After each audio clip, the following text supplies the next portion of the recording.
Les mystères cachés de la musique. Bienvenue sur le canal Inverton, je m'appelle René Guérassac, je suis ingénieur du son et l'auteur de la Sonocantique.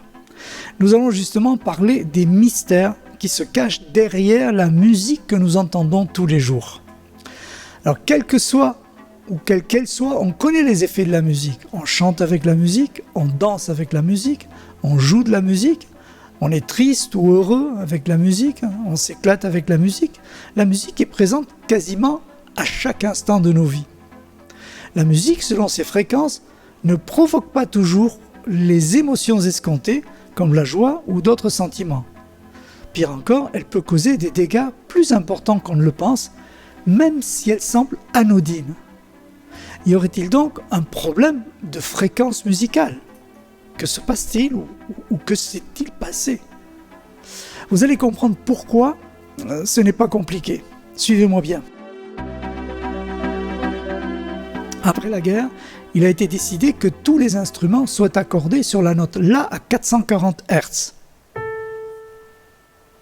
L'octave au-dessus double la fréquence à 880 Hz.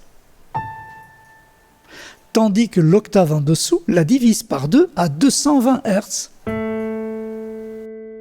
La gamme dite tempérée en musique occidentale comporte des intervalles chromatiques avec des fréquences adjacentes égales, ce qui la rend linéaire et peu favorable aux résonances naturelles.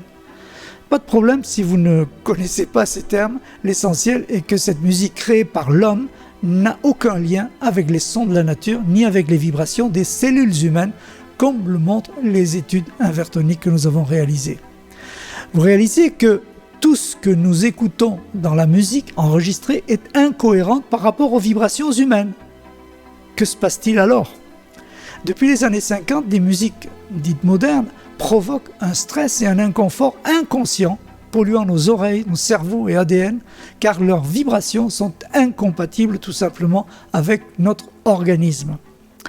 L'accordage en La à 440 Hz a été imposé pour favoriser une gamme tempérée, linéaire, soi-disant, pour faciliter la production d'instruments, mais c'est un gros mensonge. J'ai moi-même modifié des instruments avec ma gamme logarithmique, observant des effets acoustiques, fréquentiels et thérapeutiques impressionnants. Cette gamme a prouvé ses bénéfices sur la santé, notamment pour réduire la douleur post-chirurgicale, confirmant son lien avec la physiologie humaine dans les enquêtes épidémiologiques. J'ai donc créé cette nouvelle gamme en prenant référence sur le La baroque à 432 Hz avec une montée spiralée respectant la suite de Fibonacci, à l'inverse de la gamme tempérée qui reste linéaire. Cette configuration facilite donc une expansion infinie des résonances vers des proportions supérieures et inférieures, à condition que toutes les notes suivent la règle de la croissance spiralée et pas seulement la note La accordée à 442 Hz, qui n'a que peu d'effet si toutes les autres notes ne sont pas accordées sur la gamme spiralée. Imaginez-vous donc la richesse sonore que procurent les 88 notes d'un piano ou tout autre instrument disposant des mêmes facultés avec l'accordage logarithmique sur toute la gamme invertonique. Ainsi, l'accordage à base de La à 432 Hz augmente considérablement le nombre d'harmoniques, rendant les sons plus agréables, pénétrants et émotionnels. La note La à 432 Hz possède 12 harmoniques naturelles, contre 8 seulement pour le 440 Hz, offrant une richesse donc sonore bien supérieure avec un piano ou tout autre instrument entièrement accordé sur le mode logarithmique qui a été mis au point.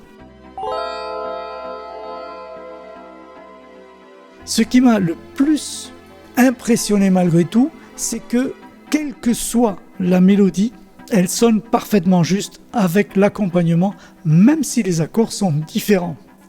Dans la gamme tempérée, on parle d'oreille parfaite, mais serait-elle donc fausse ou simplement inexacte ? En tout cas, ça remet beaucoup de choses en question. Il n'est donc pas absurde d'observer que ce qui se cache derrière la musique jusqu'à nos jours est incompatible avec l'oreille, le cerveau et l'ADN humain, ainsi qu'avec les sons de la nature. Par contre, la révélation spiralée de la musique qui s'en vient appartient à notre futur, car il y a vraiment de quoi s'émerveiller.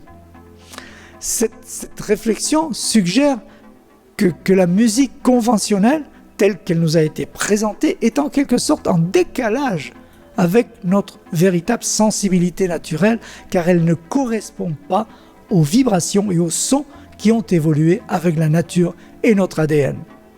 Cependant, l'avenir de la musique, notamment avec la mise en avant de la révélation spiralée, promet une harmonie bien plus en phase avec notre être profond, suscitant émerveillement, connexion authentique avec la nature.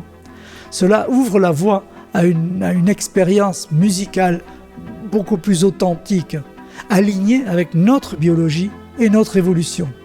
Voilà, je vous remercie pour votre attention et je vous dis à très bientôt pour d'autres informations.